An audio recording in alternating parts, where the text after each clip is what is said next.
Hi, my name is Dr. Gurleen Kaur, and I'm a cardiology fellow at Brigham and Women's Hospital and CardioNerds Academy Associate Program Director. Join me at the AHA Scientific Sessions 2024 from November 16th to 18th in Chicago with special pre-session symposia and early career day on November 15th. AHA is celebrating its 100th birthday, and you can't miss this year's expanded Women in Cardiology programming and the chance to connect with leading experts. CardioNerds conference scholars will be there. Register now at scientificsessions.org. And when registering, be sure to use the code NERDS, because if you're among the first 20 to sign up, you'll receive a free 1-year AHA professional membership. And with that, let's get to the show. Worldwide, cardiovascular disease affects the lives of hundreds of millions. Dedicated cardio nerds everywhere are working hard to fight this global epidemic. These are their stories. Welcome, Cardio Nerds, to another fantastic episode of our SGLT inhibitor series. Today's episode is focused on the implementation of SGLT inhibitors in clinical practice, covering everything from which patients these medications may be appropriate for and how to monitor side effects, as well as overcoming therapeutic inertia. My name is Rick Ferraro.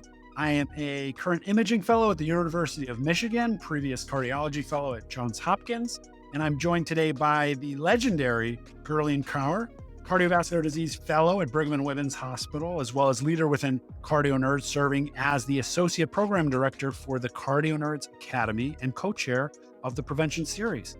Gurleen, great to see you tonight. Hey, Rick, it's so great to see you and be here with you to learn about prevention and SGLT inhibitors. And congratulations on your recent move to the University of Michigan for a cardiovascular imaging fellowship. And I'm really excited to also be joined today by our episode fit lead, Dr. Jason Feinman, who is an advanced heart failure fellow at Mount Sinai Hospital.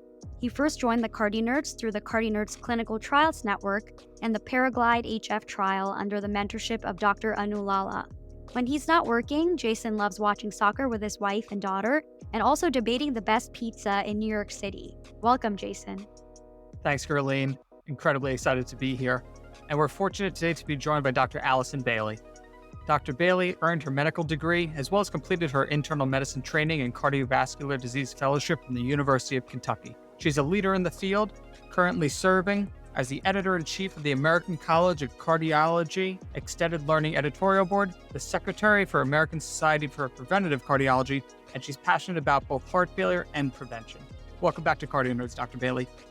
Hi, Jason. Thank you so much for that warm introduction. I am very excited to be back on CardioNerds. This is one of my favorite podcasts, and I listen to a lot. So thrilled to be here to talk about one of my favorite topics, SGLT inhibitors.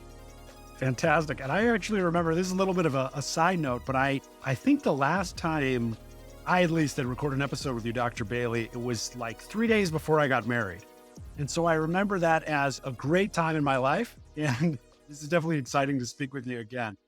So before we get into some cases, I was hoping you might be able to talk to us a little bit about what is currently available for providers and patients in terms of SGLT inhibitors, and what are their current FDA-approved indications?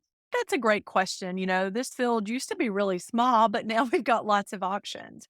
So I kind of think about it in a couple of ways. I think about, am I treating type 2 diabetes? Am I treating heart failure? Am I treating chronic kidney disease? And those are the big buckets. So for type 2 diabetes, we have empagliflozin, canagliflozin, dapagliflozin, ertugliflozin, and bexigliflozin. And then if we have heart failure, we're really thinking empagliflozin, dapagliflozin, and sotagliflozin. And then with chronic kidney disease, we're thinking empagliflozin, dapagliflozin, or canagliflozin with type 2 diabetes. Thank you so much, Dr. Bailey, for walking us through those names of the SGLT inhibitors and their indications. I'm also really impressed at your ability to pronounce all of those. Almost sounds like a tongue twister. And with that knowledge, we're ready to take care of some patients that we're seeing in the CardioNerds clinic today. So to get us started, our first patient in the CardioNerds clinic today is Mrs. Emily Gliflozin. She is a 72-year-old woman with a past medical history of hypertension, type 2 diabetes, and chronic kidney disease. After reporting some shortness of breath to her primary care doctor, she underwent an echocardiogram which demonstrated a left ventricular ejection fraction of 65% with grade 2 diastolic dysfunction. Her primary care doctor wonders which medications she should recommend to Mrs. Gliflozin to improve her symptoms. Dr. Bailey, can you walk us through how you would approach this patient and what the guidelines recommend in this situation? Yes, I think this is a perfect patient. Very common. I probably see this lady a couple times a week coming to see us in the cardiology clinic. First, a couple of things I think about. I always try to bring all of these symptoms into a unifying diagnosis. So, this lady has dyspnea on exertion. She's coming in and she's had an echocardiogram. We already know she has some risk factors for heart failure with hypertension and type 2 diabetes, as well as chronic kidney disease. After she gets her echo, we see that she indeed has grade 2 diastolic dysfunction. So, this is almost certainly heart failure with preserved ejection fraction. I hold off from saying it's definitely a diagnosis because she has clinical findings of dyspnea and an abnormal echo showing grade 2 diastolic dysfunction. But as you guys know, the universal definition of heart failure requires signs and symptoms of heart failure, which we have, the dyspnea on exertion, caused by structural or functional cardiac abnormalities, which we have. She has the abnormal echo that we've seen. And we've got to have at least one more of the following, either an elevated natriuretic peptide level or objective evidence of heart failure on exam, cardiogenic pulmonary edema or systemic congestion. Now, I assume she probably has these, but since we don't have a physical exam, I said that's probably HFpEF with these clinical findings. Now, we could also use the HFpEF score to help us predict as well if we had more data, like some more lab data. But I find putting these into a formal definition of heart failure incredibly important. And sometimes when I see patients in consultation, they're sent over for dyspnea on exertion. And really, what I would call them is heart failure with preserved EF. So if we examine her and she has evidence of elevated cardiac filling pressures, congestion, or somebody checks a BNP, then I think we make the official diagnosis of heart failure with preserved EF. I know you guys are all familiar with the guidelines. You talk about them a lot on the show. And, we had an update in our US guidelines for heart failure in 2022 for both HFpEF and the HFrEF. And so in that guideline, an SGLT inhibitor was indicated as a class 2A, which is the highest level in the guideline. And really, we had then an expert consensus decision pathway come out in 2023 for HFpEF. And at that point, we had more trials available, and they really listed as a class 1 at that point. That's a great document for anybody who takes care of heart failure patients. So hopefully everyone's aware of that document that came out in 2023. When I start thinking about the medicines with the most data in this patient, it's dapagliflozin, empagliflozin, or sotagliflozin, and as well as an MRA if needed, or a ARNI or ARB if we need something additional for blood pressure. But I would definitely start with an SGLT inhibitor. Thanks for walking us through the universal definition of heart failure and HFpEF. I was actually just seeing a patient in clinic today when I was thinking about whether to call it HFpEF or not. And I think it's important to think about the actual definition because sometimes that term is used incorrectly in the chart and then just gets carried forward. So it's helpful to actually kind of think about HFpEF versus other etiologies of dyspnea and other causes that might be at play in our patients. So Dr. Billy, the primary care doctor, has gotten some more information thinking about the guidelines about how to think about SGLT inhibitors for this patient. But prior to starting her on an SGLT inhibitor, the primary care doctor checks a basic metabolic panel and notices that Miss Gliflozin's creatinine is actually elevated from her baseline to 2.3 milligram per deciliter, which puts her at a GFR of 45. Dr. Bailey, should she be concerned about this prior to starting her on an SGLT, and how should she monitor her renal function going forward? Yeah, I think that's a really great question. And it comes up all the time in this world of heart failure, chronic kidney disease, and when we're starting a lot of these new medicines. So, the first thing I would say is that a new decline in renal function should always be evaluated on our highly complex patient. It sounds like the primary care doctor for this lady has a good relationship with her. And so she's familiar with what's been going on. So, I would say if this is new, meaning if her creatinine, was 1.3 the last time it was checked and it's up to 2.3 at this point, I would probably want to evaluate that before I started a new medicine that I know could affect the labs. Now, if her creatinine was 2.2 at the last lab and it's 2.3 now, I'd think about that very differently. But as you know, you're also in our world of cardiology and internal medicine. Comorbidities are so common in the heart failure population And this patient's obviously no exception. We've diagnosed her with HES-PES. She already has type 2 diabetes, hypertension, and chronic kidney disease. And the other point I think that we should think about in all of these patients is we should recognize this as cardiovascular kidney metabolic syndrome. And there was a great document that just came out from the American Heart Association talking about this. And it really defined this as a health disorder that's attributable to connections among obesity, which is really the underlying disorder in a lot of these patients, diabetes, chronic kidney disease, cardiovascular disease, which can include heart failure, AFib, coronary heart disease, stroke, and peripheral arterial disease. That document's got a lot of good information in it, so I would recommend that everyone take a look at that. Now, saying that, this patient obviously needs to be on an SGLT2 inhibitor for the treatment of heart failure as well as progression of chronic kidney disease. We know that SGLT inhibitors can be safely started down to an eGFR to 20. We have ample data looking at that. And there's actually trials ongoing with starting at lower eGFRs or in our dialysis population or continuing them in dialysis. Now, our data currently, when a patient goes on dialysis, that would be stopped in the clinical trials. But if their GFR declined to below that 20 level, we would continue it. So she's still well above that with a GFR of 45. So I would feel comfortable starting it as long as I know this was a stable sort of chronic kidney disease situation. And again, when you initiate these drugs in the setting of worsening renal failure, somewhat of a judgment call. Like I said, if this was a brand new significant decline, I'd probably wait until we had some stability, maybe see that creatinine and GFR level is going to stay the same for a little bit before starting it. If she was an inpatient, I may want to wait a couple of days to make sure there was stability. If she was an outpatient, maybe I'd wait a week or two. It really depends on what her clinical situation looks like. We know that we can expect a slight decrease in GFR when we initiate SGLT inhibitors, and we expect about a 3 to 5 milliliter per minute per meter squared.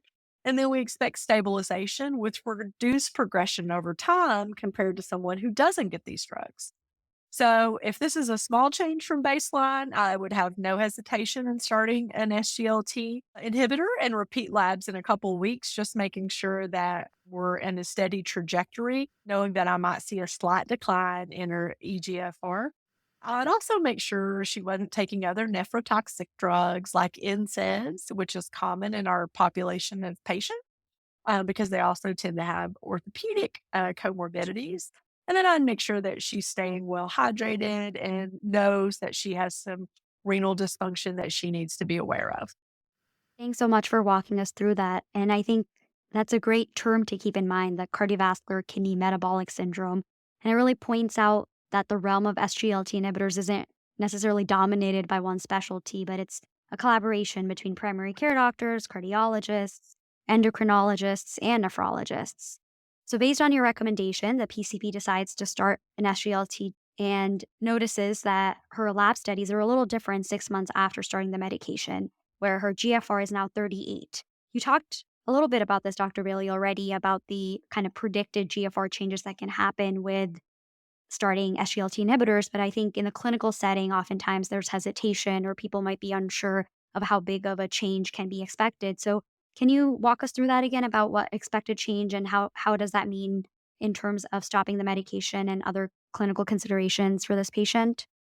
Yes, I think this is encountered commonly, especially when these drugs were brand new. We saw this all the time. We'd start a medicine, somebody would stop it because they didn't know or they were unsure about what the expected decline in GFR was. So we know that eGFR will decrease on average 3 to 5 milliliters per meter squared initially, and then it stabilizes. And what we see over time is reduced progression of kidney dysfunction as compared to no SGLT inhibitor. So at this point, I would say this was within the expected range, and I would not stop the drug, but would make sure that her care is otherwise optimized to reduce progression of CKD. I always talk to patients as well as putting in my note because, like you said, we have these large multidisciplinary care teams, and it really does take a village to take care of these patients. So I always remind my patient, as well as anyone else involved in the care, we want to make sure that we have aggressive blood pressure control. We want less than 130/80 in general. We do a very poor job of controlling blood pressure in this country, even in our highest risk patients. We also want to make sure her diabetes is controlled with an A1C less than 7. We also want to make sure that she understands the importance of a healthful diet and regular exercise, as well as treatment of overweight and obesity to prevent the progression of this entire metabolic syndrome. And then, as always, this patient is in the realm where she's probably going to be having team based care with nephrology. So we want to make sure that we're all on board with the same recommendations with the primary care doctor and the patient in the center of our care triangle. And then us and nephrology and all the other subspecialists that are involved helping with the care of this complex patient. Thanks so much, Dr. Bailey. It's an incredibly topical discussion. We actually incidentally had a patient today on rounds on dialysis, and we're talking about the data behind SGLT inhibitors in that patient population. So I think this is definitely applicable to a lot of patients that we care for. If it's all right with you, we'd like to meet our next patient. Yeah, Jason, I have to ask though, what did you do with the SGLT inhibitor? Did you continue it or stop it? It was a new initiation, actually. So they weren't on an SGLT inhibitor. We were talking about if there's any data in that patient population specifically about starting in someone who's already on intermittent hemodialysis. Excellent. So stay tuned, right? Trials are ongoing. So let's meet our next patient. So Miss Soda is an 83-year-old woman with a past medical history notable for type 2 diabetes and hypertension. And she's currently prescribed metformin, 1,000 milligrams once daily, as well as hydrochlorothiazide, 25 milligrams daily for her hypertension. She goes to her PCP and she notes that her last HbA1c was 8.3 milligrams per deciliter. She's seen advertisements for SGLT2 inhibitors and their benefits for people with heart disease, but is concerned because last year she had a urinary tract infection and wonders if this means that she can safely take these medications or not. Dr. Bailey, how would you counsel this patient? Yeah, this is an incredibly common question, not only from patients, but also from other members of the care team. So I'm really glad we're talking about this. Also, there was an excellent Journal of the American College of Cardiology review topic of the week that just came up on this topic, and it's a really good article. Again, I'd recommend everyone read that takes care of patients, especially patients with heart failure, because this class of drugs has such benefit for this patient population. So, the benefits for this patient and almost all others really outweigh the risk of UTI with starting or continuing an SGLT inhibitor. This patient has diabetes that's uncontrolled with cardiovascular risk factors of hypertension. So, an SGLT inhibitor is really an excellent choice to not only help with her diabetes, but also reduces her risk of developing heart failure by about 30%, reduces her risk of chronic kidney disease by about 45%. So, really, this class is unparalleled with the benefits that we get from a prevention standpoint. She also may get some benefit in reduction in MACE as well, but this is less clear in individuals without pre existing atherosclerotic cardiovascular disease. In all of the SGLT2 inhibitor trials that we looked at patients that had pre existing ASCVD, we did see a reduction in MACE. So, if we look at both the clinical trial data as well as the observational data that exists since the clinical trials were performed, what we see is there's really no significant increase in urinary tract infection. Most of this concern came from very early data from an FDA advisory statement back in 2015 that sort of made the alarm bells ring. Now, it's true that these drugs cause an increase in glucose in the urine, and they can increase the risk for UTIs slightly, but in the majority of our population, they also have multiple other risk factors for UTI. And these include age. As we age, we're more likely to get a urinary tract infection. Women are more likely than men to get a urinary tract infection. And uncontrolled diabetes also increases our risk. So I would make sure I counsel her on these things.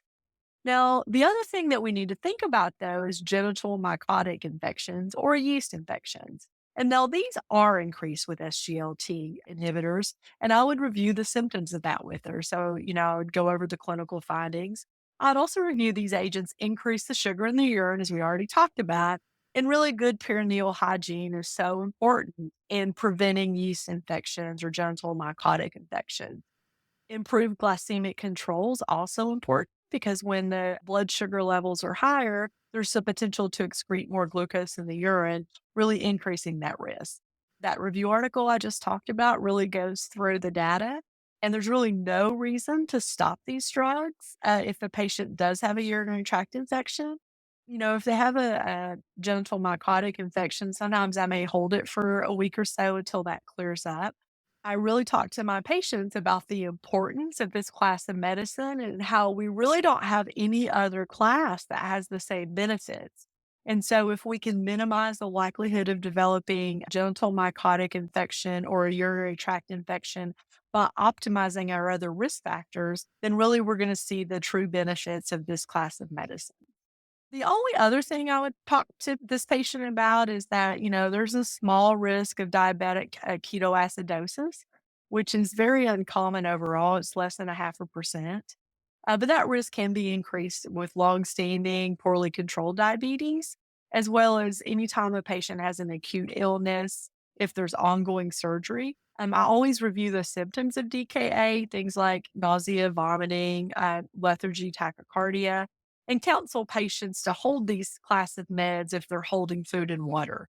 So if they're having an acute GI illness, like they're nausea and vomiting, or if they're going in for a surgery and have asked to be fasting. And then dehydration is a potential with this class, but honestly, I rarely see it unless there's something else going on, like an illness. Thanks very much, Dr. Bailey. And that actually leads us right into our next question. So, this patient was already taking hydrochlorothiazide for hypertension. What's your approach to adjustment upfront of other diuretic medications when starting individuals on SGLT inhibitors? So my approach has really changed over the years. I think when the medicines, we first started using them, I think people were way more concerned about this. And I thought about it a lot more than I do today. So in general, I usually don't change diuretics unless I think the patient has hypovolemia or they have a low blood pressure at baseline. Then maybe I would say, let's stop that diuretic until we see how you respond to the SGLT inhibitor. I do always focus on optimizing GDMT for all of my heart failure patients. And so what I commonly find is I'm already trying to minimize loop diuretics as I'm increasing the four pillars of care, which, includes SGLT inhibitors, as well as mineralocorticoid antagonists, beta blockers, and ACE/ARBs or ARNIs. And so I will try to cut back diuretics as I'm going up on those classes, but really for the reason to get more blood pressure control and make sure I can get patients on the highest tolerated doses. Now, if the patient that looks euvolemic and maybe has a low resting blood pressure and they're concerned about it, because as you know, our patients read a lot about these medicines as well. I may say, okay, let's hold your diuretic and then arrange a short interim follow up to where you and I can talk and go over your blood pressure and see how you're feeling. And I'll frequently do those via telemedicine, or we have a group clinic that we care for heart failure patients in my clinic. I work jointly with several nurse practitioners and physician assistants. And so we have the luxury of getting patients back quickly to be seen for things just like this. Thank you very much. Now, incidentally, Miss Soda's friend finds out that she also has diabetes with an HbA1c of 8.1 milligrams per deciliter, as well as chronic kidney disease and hypertension. She's not currently on any medications for her diabetes and really only wants to take one medication at this time. So, Dr. Bailey, if this patient were to come to see you in clinic, what would be your recommendation and how close are we to metformin being dethroned as the first line therapy for individuals with diabetes? So, Jason, it's funny. I practice a plant based lifestyle, and I see lots of patients who, because I talk a lot about nutrition and the treatment of disease, want to come see me to not take medicine. So, I probably saw this patient this week. But I think we're already there, honestly. I think as far as the metformin being dethroned. In this patient, I certainly think we are. She's got two indications for SGLT inhibitor therapy: type 2 diabetes with cardiovascular risk factors and chronic kidney disease. So, the standards of care in diabetes has really come a long way over the years. And I think the most recent update says a person centered shared decision making approach should guide the choice of pharmacologic agents for adults with type 2 diabetes.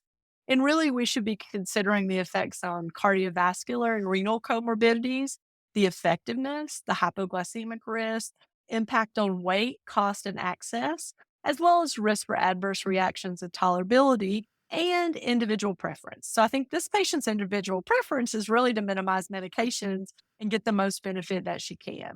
So, in an adult with type 2 diabetes and established or high risk of atherosclerotic cardiovascular disease, heart failure, and or chronic kidney disease, the treatment plan really should include agents that reduce cardiovascular and kidney disease risk. An SGLT inhibitor is a great choice. I also like the GLP-1 receptor agonist for this category, but if the patient's only wanting to take one medicine, frequently they wouldn't want that to be an injection, which I think limits that class currently. So I would be very okay with starting with monotherapy with an SGLT inhibitor for this individual patient. Thanks so much, Dr. Bailey. This is really, I've been thinking about some upcoming noon conferences and teaching materials and that sort of thing. And I think I can maybe just put that all on pause and just play the recording of your first two questions of this episode, because it's such a masterclass. And really, particularly what you said about the shared decision making. I mean, it's crazy because I'm still in training, but a few years ago, metformin was really, that was, as Jason said, it was on the throne. It was not something you were thinking about getting rid of. It was really that medication that almost every diabetic should be on, type 2 diabetic. And now things have changed so much, and it's really, really a tremendously exciting time. But I want to kind of move us towards the end of this episode with a third question and a third patient case in our CardioNerds clinic. This is Mr. Dappa, 72-year-old gentleman with a past cardiovascular history of heart failure with reduced ejection fraction due to a myocardial infarction 8 years ago. He is currently taking, for guideline-directed medical therapy, carvedilol 12.5 milligrams twice daily, salcubitril valsartan 49/51 dose twice daily, and spironolactone 25 milligrams daily. He feels generally well, but does notice some shortness of breath on exertion. His cardiologist mentioned to him SGLT inhibitors, and he's wondering how much benefit, in addition to those other guideline-directed agents, would he derive from this, especially in light of the fact that, this would add to his pill burden. And frankly, this is a conversation we have a lot. And so would love to hear your opinion, Dr. Bailey. I think this is a great question. And I think our patients should be asking this question. I'm going to veer off course just a smidge, but when I see patients in the hospital and they're on 20 medicines, I kind of go through the list with them in the hospital room and say, there are medicines that make you live longer or reduce progression of disease, and there are medicines that make you feel better. On this list, X of these medicines make you live longer or reduce disease progression, and these others make you feel better. Now, in my mind, the ones that make you live longer or reduce disease progression are the ones we should not modify. And the other ones are ones that we can talk about. And patients, I think, find that eye-opening sometimes because they've never really thought about these medicines in that way. I also make sure I tell our HFrEF patients, especially, that when you come to see us, we're going to start these 4 classes of medicine because these classes of medicine make you live longer, improve your quality of life, reduce disease progression, and keep you out of the hospital, which almost everybody wants to be. When you come to see me in clinic, I'm going to be increasing the doses of these medicines until we get to the goal dose, because that's a little different than what our patients are normally thinking about when they come to see us in clinic. They're thinking if they're going up on the dose of my medicine, I'm not doing well. So I try to set that standard when I first meet a HFrEF patient to say, you know what, you and I are going to work together and we're going to get you to the highest doses of these medicines because I want to be taking care of you for a very long time. So I think we have to say that.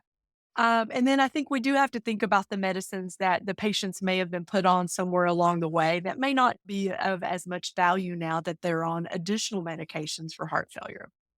So the other thing I like to think about is every time I see a patient, I like to remind myself what stage of heart failure they're in and what their functional class is. And so when I see a patient in the hospital or in the clinic, I try to write that in my note because I see a lot of heart failure patients, and that's going to remind me the next time I see them how they were doing on their last visit. So I would say this individual has stage C heart failure with reduced EF. Sounds like he's probably a New York Heart Association class 2 functional state. So we should be able to improve his symptoms as well as his cardiovascular mortality and likelihood to be admitted to the hospital in the future with the optimization of guideline-directed medical therapy. I would remind him individuals living with heart failure have a higher than average risk of death and admission to the hospital over the next 1 to 5 years, and I want to do everything I can to help him lower that risk. Our goal is to both improve his quality of life so he gets a lot out of this, and keep him out of the hospital where he doesn't want to be. An SGLT inhibitor will do both of these things. We could talk about the trials that he would qualify for and the data that we would see in both DAPA, HF, and Emperor reduced. SGLT2 inhibitors compared with placebo reduce the composite of cardiovascular death or heart failure hospitalization by 25%. And then the benefit in reduction in hospitalization for heart failure was about 30%. So sometimes I'll put that into terms like, we're reducing your chance of being in the hospital drastically because I know you don't want to be there. And then if we think about the risk of cardiovascular death, that was significantly lowered, in the dapagliflozin trial by about 18%, as was the risk of all-cause mortality of 17%. I don't always talk to patients about trials, but I like to think about it when I'm talking to other physicians or colleagues that are taking care of a patient, because that's a tangible reduction in mortality. And we don't have very many things that do that. And so if we look at a meta-analysis of DAPA, HF, and Emperor reduced, we saw a reduction in all-cause mortality and CV death as well with those. And then in the soloist worsening heart failure trial, patients with diabetes and heart failure hospitalization were enrolled before discharge or within 3 days, so very early in the course, and started on sotagliflozin. And we saw a reduced combined endpoint of CV death, heart failure hospitalization, or urgent visits by about a third. So again, really substantial reductions in a short period of time with this class of medications, and reductions that I think will be important to him. So it's not some surrogate endpoint that you and I may read about in a clinical trial. So are you alive or dead? Are you in the hospital with heart failure? Things that are important to the patient. Yeah, that was such an incredible series of points. And as you mentioned, really trying to hone down on that polypharmacy for patients and got through the process, explaining that this is going to be kind of an iterative process where we're going up on the dose of medications is really, really helpful perspective. So the next thing, so basically we talked a little bit about this already, but we know there's some strong evidence supporting the use of SGLT inhibitors, and appreciate you highlighting some of those trials. But one of the barriers to implementation that remains are things like access and cost, especially since these are often more expensive than other medications. Though certainly, in my own experience, insurance coverage has expanded, and certainly for patients with HFrEF, they've gotten easier to prescribe. It's still a problem for a lot of patients. What strategies do you recommend for healthcare professionals in the field and really at large on what they can do to better implement SGLT inhibitors and get these therapies for their patients? I think this is an incredibly important question, especially in in every field, but especially in cardiovascular medicine, where we have all these new drugs, but the people who need them the most frequently don't have access to them. So inability to access the meds is common. I see it every single day. And it's one of the many reasons that assessing our patients' sort of social determinants of health becomes important. So insurance status is one driver of this, but many of our patients may have insurance, yet they can't afford the copay, or they may find themselves in the donut hole with our Medicare patients and really struggle with this at certain times of the year. So I just think talking about those things are important. I think the drugs are still expensive, but many of the pharma companies do have helpful tools, and it really depends on your individual patient. And we have multiple different drugs now that we can use across sort of this spectrum. So I try to familiarize myself and my clinic staff with the programs that exist. Several have a free 30-day offer that can be used with any insurance, as well as staff available to see if the patient qualifies for their assistance programs. I can frequently get my patients into these.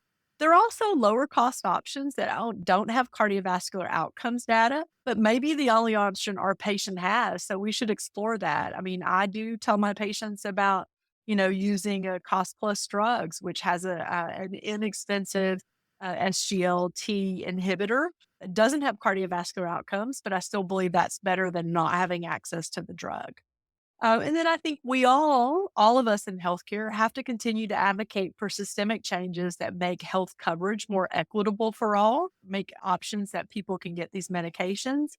And then again, I think another part of our role in being a part of this amazing healthcare team is advocating for healthier lifestyles overall. We know that heart failure and many chronic diseases are a large part driven by an unhealthy lifestyle, and that we have to try to make living a healthy lifestyle a little bit easier, not something that's hard to do. Thanks so much, Dr. Bailey. This has been an incredible discussion for people from all different parts of the healthcare team and different specialties. And I think everyone is going to gain a lot from listening to it. As we wrap up our discussion tonight, what would you summarize for our audience the key takeaways that you want our listeners to remember regarding the SGLT inhibitors? Yeah, I think that's great. I really love summarizing things at the end because we've talked about a lot all over the place. For patients that we care for who have type 2 diabetes and either heart failure, chronic kidney disease, ASCVD with a prior event, or multiple risk factors for ASCVD, SGLT inhibitors are recommended for everyone. For all of our individuals with heart failure, regardless of their ejection fraction or diabetes status, SGLT inhibitors are recommended to reduce morbidity and mortality.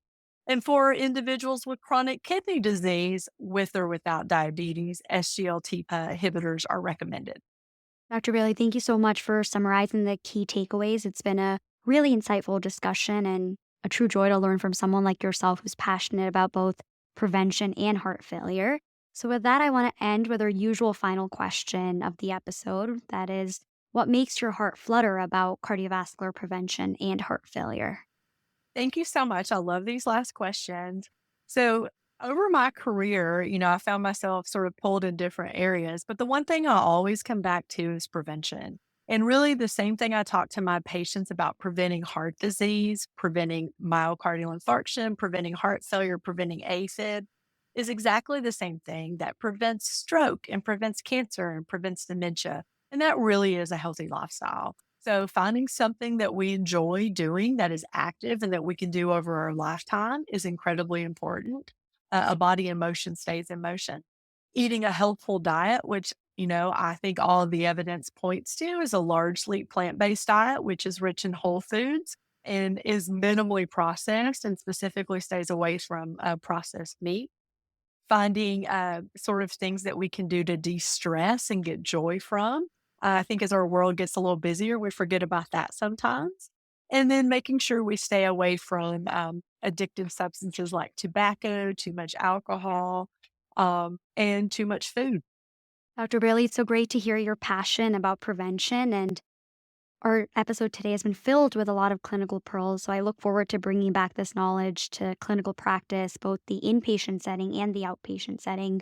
And this episode today actually wraps up our 3-part series on SGLT inhibitors. So in the series, we learned about the biology of SGLT inhibitors with Dr. Tuttle and then the data supporting SGLT inhibition with Dr. Vaduganathan. So it's been really great to round it all out by talking with you today about clinical practice and implementation, because it's really important for us to have these practical tools at our disposal when we're talking to patients and counseling them about these medications and which ones, as you mentioned, affect mortality, which ones will decrease their chance of coming back to the hospital, and which ones will help them feel better. So there's been a lot of practical advice shared on today's episode. So we really want to thank you for your time and for sharing your expertise. Thank you so much. It's always wonderful to be on the Cardio Nerds podcast, and I love what you are all doing.